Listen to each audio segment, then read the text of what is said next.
easy as fill it up. So do you have a high pain tolerance or a low pain tolerance? What would you say? Emily Darnell, thank you so much for sitting with me on the spot. Cheers. Thank you. Cheers. So Emily is one of my very, very best friends. I've known you for probably 7 years. 7 years. Yeah, something like that, yeah. And watching you grow, watching us grow has been incredible. I love it. Like, talk about like leveling up. Mm-hmm. It's like a nonstop thing. And having this Yeah. group and this like tribe that we have I love it. matters so much. I know. So you currently live in Florida. I do. I moved to Florida. I lived in Vegas for 10 years and moved to Florida because my father was having some heart problems. He's much better now, but I have to fulfill my contract out there. I got the job out there so that I would get a lot more experience, which I have. It's really, like you said, leveled me up. Oh, Yeah. it's obvious. It's so clear. Mm-hmm. Like seeing you Right? 7 years ago and then seeing My you growth today. has been like pretty quick. You know, my growth has been pretty quick, and I can only thank this job. I know it's Daytona Beach is not my favorite place to be, but I have to say it has helped me grow a lot. And you're coming back to Vegas. I most definitely am. I consider this my hometown.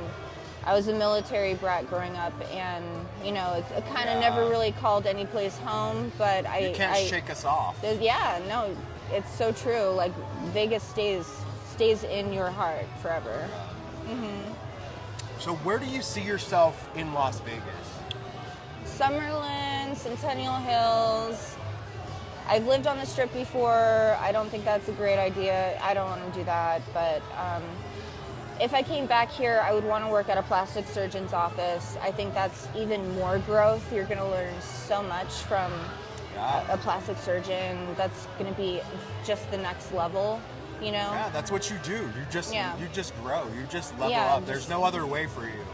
I mean, I think everyone should be that way. Just once you reach that one goal, try and set another goal for yourself and just keep doing that over and over until you're happy. So you're single. Okay. And I'm married. Right. However, we don't have kids. Right. And what is your why? Most people say, I ask them like, what's your why? Why do you choose to level up and like do good for yourself? Yeah. They say they're kids, but we don't have kids. What is your why? You know, I do like kids. I'm very, you know, I never wanted kids for myself. Yeah. Never did.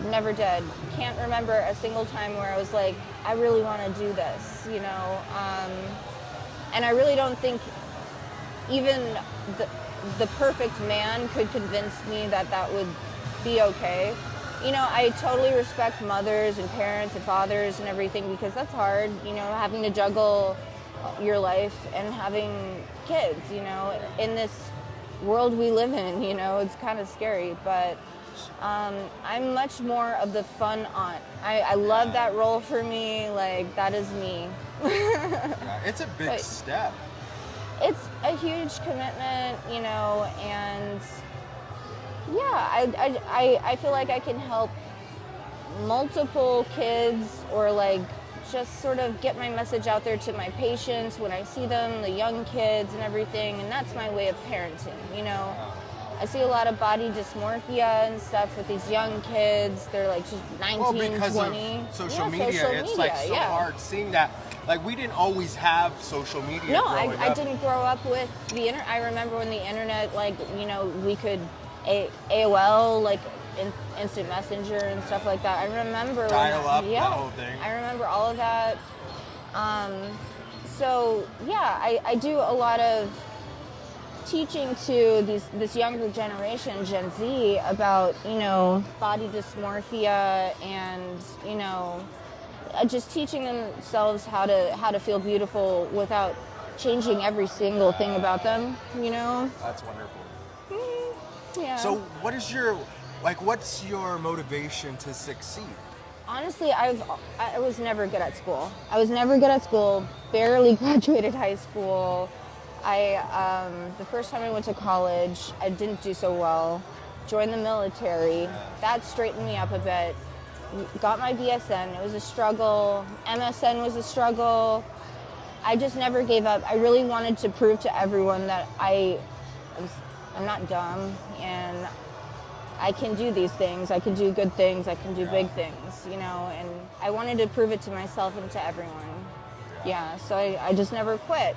See, I didn't know you weren't good in school No, because dude. I see you and I see you just every time I talk to you, you're getting new certifications. You're just like nurse practitioner now. You get better at it over time, but it was just like I failed so many times. And just redid it. If I failed, I would retake it. I would get a tutor. I paid so much money for tutors. You know, like a lot was invested to get me here. You know. Yeah, I remember I came to you when I was getting licensed to become a real estate agent, and you gave me some really good advice about studying. Yeah, because it's hard. I was never really good in school either. I was never. A lot of people are like, "Oh, you have a master's degree, you must like school," and it's like, no, like I don't. No, I don't like school. I never liked school. I mean, I liked art class and certain things, but you can pretty much learn everything on YouTube. You can actually get a more concrete and quick educational experience from YouTube, and sometimes there's sources and it's very educational. TikTok, however, there's no resources involved. It's usually just like copy and paste information. So I really get concerned with TikTok because there's no references. Like, where did they get their information from? And it's being spread out to the masses. So I see a lot of people come in and say, to me as an injector, I saw this on TikTok, can you do it? And I'm like, it's not based on, scientific evidence, like that this is a good thing to do. Like, for instance, the hyaluronic acid pen, for a long time, this was a huge issue. It actually got banned in Canada as a pen that forcibly injects hyaluronic acid filler that's sold somewhere in Canada and just inject it through the skin. Like, honestly, my brain, I can't wrap my brain around it because it just pushes the dermal filler into your lips forcibly, and that's supposed to just stay in your lips. And they sold it as a safer option, but it was actually causing a lot of necrosis and infections and stuff, so they banned it in Canada. But you still see it in America all the time. But yeah. So Emily is going to be doing a procedure on me, which Yeah. I'm kind of nervous because it's like, she says it's an advanced treatment. I'm getting my under eyes.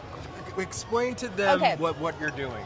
We're doing under eye or tear trough filler for him. He has a very hollow eye. He's a good candidate for this. He's hollow instead of being puffy. You can see some people with just like bags, like it looks like water's in them.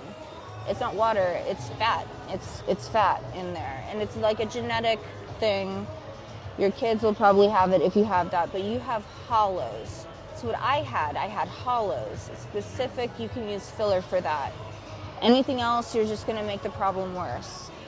So we do it usually in stages with dermal filler under the eye because it's a hyaluronic acid. It draws in fluid and puffs up a little bit, and you don't want it to look too puffy. So I always treat to 75% correction under the eye, and if we need to do more after the fact, we can do more after the fact, but yeah, I've never had anything done. I've never had Botox. I've never had anything like that. Under eye filler, there's always two methods to every injectable. There's cannula and there's a straight needle. So we're going to use a cannula on you today. I think that's going to cause the least amount of bruising. Yeah, I made it a point to be like, well, can we do the interview before we get injected so I'm not like a puffy freak? You never know with the under eye. There's so many vessels and it's such thin skin that any little bruise will show up. I would only trust you working on my face. Only well, you should, because I know you're a pro. Thank you. But yeah, I think it's going to look really good. I think you're going to have a really great result. Well, I'm excited. I know. I think I'm excited. I'm not nervous, so I'm excited. Good. Being an injector, you kind of have to be able to convey confidence, you know, in what you're doing, and that will help the patient match that confidence level. Like, I'm confident in you because you sound confident. Well, I see you just like at the pinnacle of the top. Like, you have your Instagram. It's growing. Yeah, you have your Instagram, and we'll post it here. Yeah. So, yeah, I just see you going all the way to the top. You're hot as shit. And it's like, yeah, why not? Brand it, baby. Brand it. So, at the time of this filming, it is January 2nd. New Year's was insane. We're at Resorts World right now. She has a room upstairs, and she just had an intimate group of people hanging out up there. We watched the fireworks go off. It was special. It was. And having you part of the squad is just like, it's comforting because being local, we don't necessarily want to go down to the strip anytime, like a lot.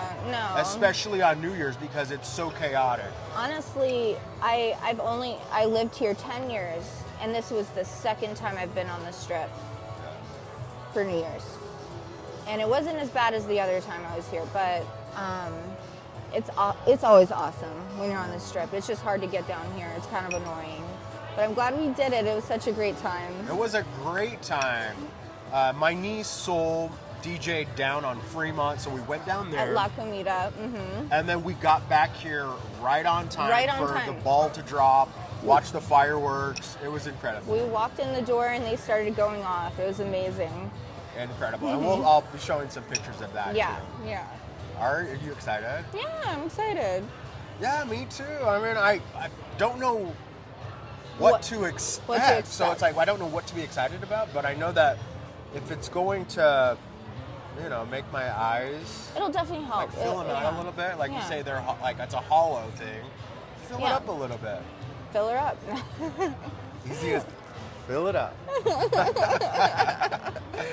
So do you have a high pain tolerance or a low pain tolerance? What would you say? I would say low. I would not say low, but is it painful as shit? What are you trying to say? No, it's not. It's really not. I think lips are the most painful. And you have a general aesthetic, anesthesiology, and whatever you call it. Yeah. Yeah, so we put a topical numbing. It's like lidocaine, benzocaine cream on there. And it's going to be like just a poke, and that's the introducer to the cannula. So that's the biggest poke you're going to feel. Then after that, I'm going to be inserting it and sort of just spreading the filler throughout the under eye. However, I will tell you, and I don't want to deter you from this, but I have seen some studies where injectors, like newbie injectors, have injected dermal filler under here, and it has floated behind the eye. And I don't know how they've managed to do that, but you know, there's some really terrible injectors out there. You know, it's crazy. Well, I'm glad you know the difference. You see the difference, and it's something that you don't want to do. So I'm glad about that. I mean, you would have to like really not know what you're doing to inject that deeply. You know, but yeah, that's probably the worst case scenario. Or some like you can inject into an artery that's like underlying here. Okay, do you see me shitting my pants right now? Yeah, no, and that's why a lot of people ask me like, oh, you're an esthetician? It's like, no, I am a nurse practitioner. And I understand. Board certified. And I understand the discrepancy there. Like some people, they're just like, it's a med spa, you know, they don't know. If you're not familiar with medical people, you don't really understand all of that. But yeah, it was like 7 years of schooling to get here. And if you're getting injections from like your nail tech or something, that's probably a bad sign. Don't do that. Yeah. I've never heard of that. In Florida. Really? Yeah. Oh, Florida. That's always the headline. Florida lady. Yeah. Florida man. I swear. And how is your puppy, Leo? Leo, I love Leo. I miss him so much. I'm going to see him tomorrow. I can't wait. But he's doing really great. What are some of your favorite things to do in Las Vegas? I feel like when I lived here, every night I had to debate on what I was going to do with whom. Like I had so much options, so many options. You were busy. I remember you've been everywhere, it seems. Yeah, like there was always some event that someone was going to be at and then invited me to come with and all of that. And I miss that. I miss at least having the option. I do really, moving to Florida really has made me appreciate everything that Las Vegas has to offer. And it's not just the strip, it's the people. The people here are super cool. Like non-judgmental, like cool people. Yeah. And I really could see appreciate that difference too because I lived in LA for the longest time. And that place has a bad rap because it's super pretentious. Like that's the stereotype. But that's why you go there. I mean, that's where Rodeo Drive is. Yeah. You go there for that level of bouginess. Yeah, I honestly don't aspire to live there because honestly, it is intimidating there. I love the beaches and everything, but man, like that's it's its own vibe. Yeah, it's Vegas its own vibe. is its own vibe. Yeah, I agree. I love Vegas, and it's growing so fast. Oh, so fast. I love it. Yeah. Where am I going to find your perfect home? You mentioned Summerlin. Okay, so there was a townhouse of a friend of ours up in Centennial Hills, an old friend that I always thought was perfect. And I want a house just like that. Well, Centennial Hills is like coming up. Yeah. And it's more affordable than, say, Summerlin or McDonald Highlands. I don't mind Centennial Hills. I lived there for a long time before I moved to the condo on the Strip or the townhouse that was nearby the Strip. I've lived all over this town, really. Yeah. We just shot, or I didn't shoot. We went to the $1 million listing party in McDonald Highlands. Incredible. It was like I brought in Southern Highlands? Wait. McDonald Highlands. Oh. It's like, I swear to God, it looks like a little Beverly Hills. Like a little Beverly Hills, Bel Air. Like the properties are just like, this is Vegas? Insane. So we go up to this party and we're going up the mountain and there's no houses. There's nothing built. And we're like, are we okay? Are we gonna is this the Hills Have Eyes? Yeah. I'm like, what's happening? And so we see this like tent. This Hollywood like filming tent. And we're like, okay, there's stuff going on. And we go up and it's like a big, huge party on the side of the mountain. Nothing else is there, but you have all of the stars of $1 Million Listing. Me and Katrina, my sister, is like living. I saw the pictures. I was so jealous because that's like my favorite vibe is like Mad Max kind of Like that would be so that was fun. the theme, Yeah. Mad Max. Oh my god. So cool, and your costumes are so cool. Thank you. They were really cool. Katrina did like a face makeup I thing. know, I saw that. We're rubbing shoulders with all the big celebrity realtors in town or in Hollywood or Los Angeles. I love it. It was a good time, and we miss you. We go out and we're doing our thing, and you're part of the squad. So it's like, where's Ems? You're always like the perfect fit. Thank you. I honestly, get your ass back. I am coming back. Just wait, But I'm gonna come back even better. I'm gonna become like the best injector in town. I know it. Hell yeah. I know. I mean, by the end of this, like I've been growing so quickly. Like my skills have enhanced so quickly just because the spa out there, they sell their products at a lower rate than anywhere, like here or over there. People drive from Miami to get the prices. They drive 3 hours. I've seen people drive 3 hours to my clinic to get the prices. So I have a high volume. So that's what's really allowed me to really level up as an injector so quickly. So I just can't wait to see what happens next, And I had an opportunity to meet some of your clients today just because I was out hanging out with you. And when you told them the price, they were like, what? Practically free. Yeah, no, they were like, take my money. Like, that's good, you know? So I like to come out here and help my friends because I know the prices out here and basically everywhere are higher than the prices at the clinic that I currently work at in Daytona Beach. But the owner allowed me to do it, and I'm here for it. You know, all I get is like the tip money, and I don't care. Like, they could tip me nothing, but like I just want to help my friends out here. Yeah, it's like a free little trip for you. Come out, see your actual family. I enjoy I enjoy my friends, and I enjoy injecting. I enjoy injecting so much, it's crazy. I love that you love your job. I'm obsessed with it. Because I love my passionate. job too. It's like, I'm passionate about it. Yeah. It's not work to me.